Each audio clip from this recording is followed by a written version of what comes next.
dérangez pas, je suis profondément occupé. Un enfant est en train de bâtir un village.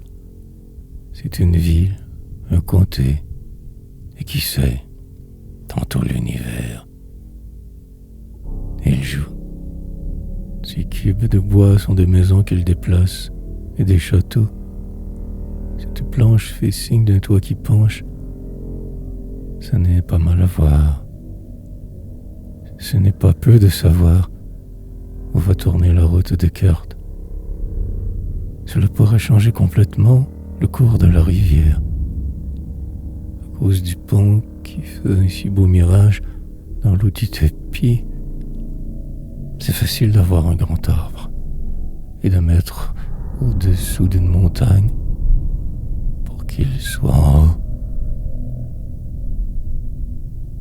Joie de jouer, paradis de liberté. Et surtout, n'allez pas mettre un pied dans la chambre. On ne sait jamais ce qui peut être dans ce coin. Ici, vous n'allez pas écraser la plus chère des fleurs invisibles. Voilà ma boîte à jouets, pleine de mots pour faire de merveilleux enlacements.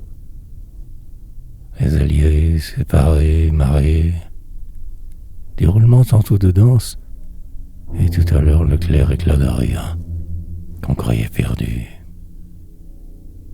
Une tendre chiquenaude et l'étoile qui se balançait sans prendre garde au bout d'un fil trop ténu de lumière tombe dans l'eau et fait des ronds.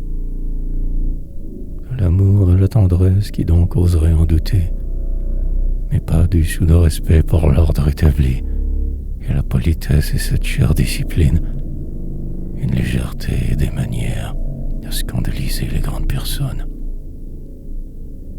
Il vous arrange les mots comme si c'était de simples chansons, et dans ses yeux on peut lire son espiègle plaisir à voir que sous les mots il déplace toutes choses et qu'il en agit avec les montagnes comme s'il les possédait en propre.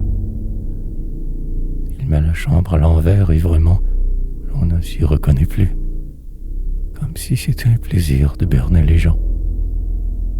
Et pourtant dans son œil gauche, quand le droit rit, une gravité de l'autre monde s'attache à la feuille d'un arbre, comme si cela pouvait avoir une grande importance, avait autant de poids dans sa balance que la guerre d'Éthiopie dans celle de l'Angleterre.